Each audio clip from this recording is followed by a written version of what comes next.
St. John's Gospel, which we just heard, does not have the account of Jesus instituting the Eucharist as the other ones do. We heard that from Paul in the second reading tonight. But St. John's Gospel does not have that part of the Last Supper. In place of that, he has what you just heard, which in a sense symbolizes what the Eucharist is and the love of God is. Jesus does it in symbolic form by washing the feet of the disciples. And for St. John, that's connected to the Eucharist. The body and blood is given to us so we can serve others as we are served by the Lord. So the theme tonight is service. If Father Allen were here, he got a better offer this evening. It would be S-E-R-V-I-C-E, but I am not ready to go there. You know how to spell the word. More importantly than the letters of the word is what it means. It is about the way we dispose ourselves for the good of others. Washing feet is the way we express our care. Now, I just jotted down on a Post-it note, just kind of quickly this afternoon. Who washes whose feet? Think about the ways in which we are called or we end up involved in a lifestyle, a job,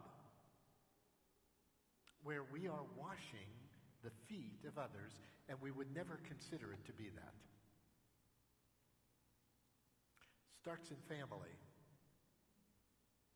It might start with the diapers. But think about from the beginning of our lives to the very end, how much foot washing goes on in the care that family members have to extend to one another. And you can draw that as widely as you would like. The way we express our love in family is there not a number one here? Is foot washing. Number one is this one. But it doesn't always look like that. But it is the love and care which is the primary circle of our lives that can never really be replaced. That's the first place where we learn and where we experience having our feet washed before we even know it's happening. And then as we grow older, how are we called to do the same thing for others? The police. You know, we hear all of the issues with policemen and the danger that they're in. They're in harm's way all the time, protecting us in this community and every community around. And we are familiar with the tragic side of that in this community, with Derek Koteki's death. We know, and we see them, the only thing we probably do is slow down when we see them around. But think about what the police does for this community. How does what they do in the protection and the care and the support and the conflict management and doing all the stuff of trying to keep order in a community, how is that foot washing? We need to be grateful that our feet are washed in this way, and we are a better community for those who serve us in those capacities. Firemen the same. Firemen and women, whoever. But think about all of that. Every time I see a fire truck going, I say, I am really edified by, day, night, whenever they get the call, they're up and running. Washing the feet. Think of the hospital personnel. We're all familiar with illness and sickness. We're in and out of doctors' offices, hospitals, care facilities in this community and everywhere. How many people does it take to wash other people's feet so that those institutions can go on?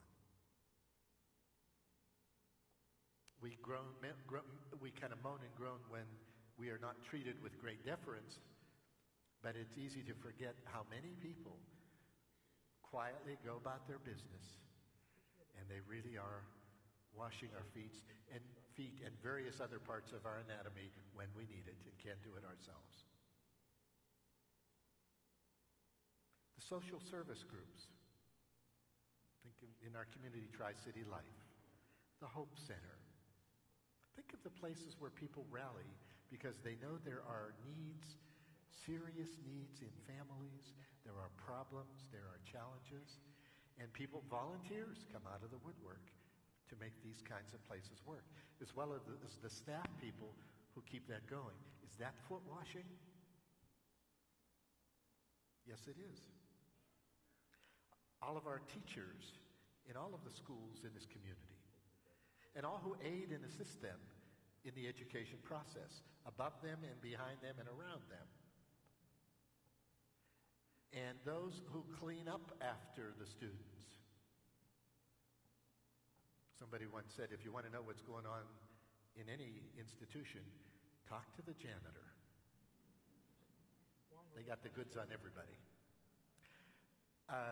I cannot not watch Pope Francis every day. As I said on Sunday, I just can't see, what did he do next? Now, for the last several days, he's been saying Mass in that Domus Santa Marte, which is that hotel where they were staying, which apparently is going to be his residence now. He's not going to go live in the Apostolic Palace. He'll go to work there, and he's going to live with the people who work in the Vatican.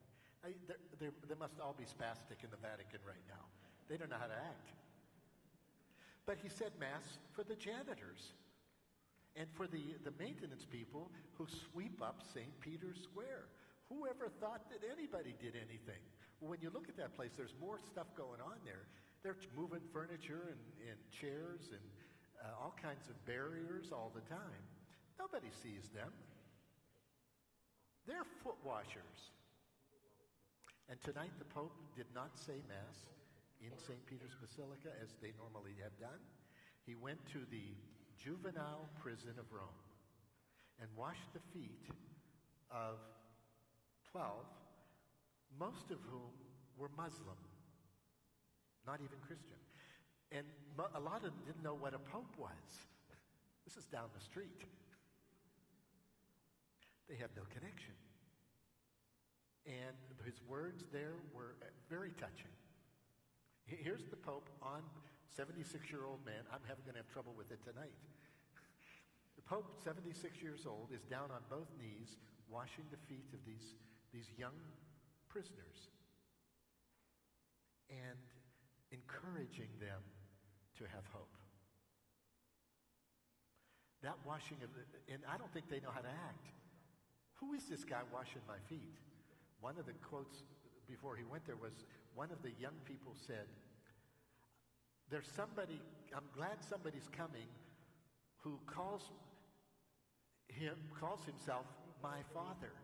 Behind the person, looking at him. This is overwhelming stuff. Wonderful witness to the world because it is a world stage for the Holy Father. We can see it there, but we have to see it also locally.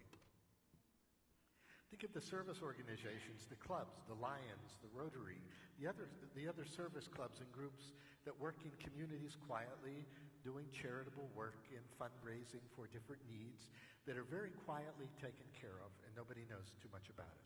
Let's include the churches.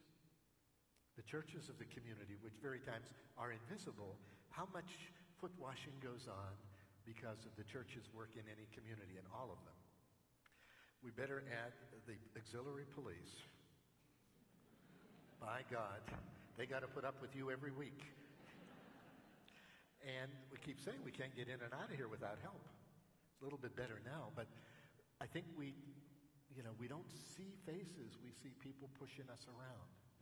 They're washing our feet. The call to follow Jesus is the call to follow him in service for the needs of the people around us. And wherever that mandate comes, we never quite know what will be asked of us next. as we celebrate this Eucharist this evening and begin the three holy days, it is the service of Christ washing feet, which we will ritualize in the washing of the feet of members here tonight, which is a symbol for us of what our identity and our purpose is as a community of faith in this community. May we be strengthened and empowered by the love of Christ, who dies so that we could live, and we've never grasped the meaning of that yet enough. But may we, as we are filled with Christ in his Eucharist, may we be sent forth to wash the feet of those to whom the Lord sends us in his name. So at the end, we will all feast at the banquet in the kingdom of heaven, where the final joy will be for everybody. So we're on an interesting journey. Tonight we stop in time and we celebrate the meaning of everything we believe. It is love. I just recalled recently, again, I saw, and it brought back the three great virtues are faith, hope, and love.